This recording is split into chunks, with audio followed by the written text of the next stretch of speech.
കുമളി 1-ാം mile saint Mary's Malankara സുറിയാനി കാത്തോലിക്ക ദേവാലയത്തിലെ ഇടവക തിരുനാളിന് ആരംഭമായി. ജനുവരി 11 വരെയാണ് തിരുനാൾ.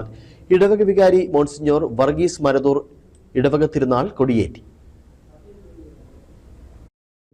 ഇടവകാംഗം ഫാദർ ആൽവിൻ പാർത്താനം പരിശുദ്ധ കുർബാനയ്ക്ക് നേതൃത്വം നൽകി.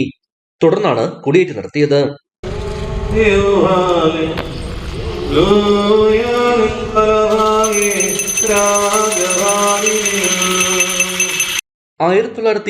ൽ പരിശുദ്ധ ദൈവമാതാവിന്റെ നാമത്തിൽ സ്ഥാപിതമായതും സകല ഗ്രൂപ്പുകളുടെയും ദേവാലയമായ ഇടവകയുടെ 68ാമത് ഇടവക തിരുനാളിനാണ് ആരംഭം കുറിച്ചത്.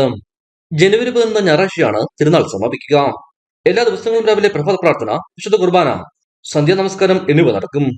ശനിയാഴ്ച വൈകിട്ട് അട്ടപ്പള്ളം കുച്ചടിയിൽ നിന്ന് ദേവാലയത്തിലേക്ക് പരിശുദ്ധമായ തിരുനാൾ പ്രദക്ഷിണം നടക്കും. ഞായറാഴ്ച നടക്കുന്ന വിശുദ്ധ കുർബാനയ്ക്ക് ഫാദർ ചാക്കോ നിലമ്പറ്റത്തിൽ കോർപ്പിസ്കോപ്പ, മോൺസിഞ്ഞോർ വർഗീസ് മരതൂർ, ഫാദർ ജോസഫ് തൊട്ടിയിൽ എന്നിവർ നേതൃത്വം നൽകും. തുടർന്ന് പ്രദക്ഷിണം, സമാപന ആശീർവാദം, കൊടിയിറക്ക്, നേർച്ചവിളമ്പ് എന്നിവ നടക്കും. ഇടവക തിരുനാളിന്റെ വികാരി monsignor Varghese Marathoor, trustee Joby Pulanimannil, secretary Roysi Thomas Chenatt, മറ്റ് കമ്മിറ്റി അംഗങ്ങൾ എന്നിവർ നേതൃത്വം നൽകുന്നു. ഇടുക്കി വിഷൻ, കുമളി.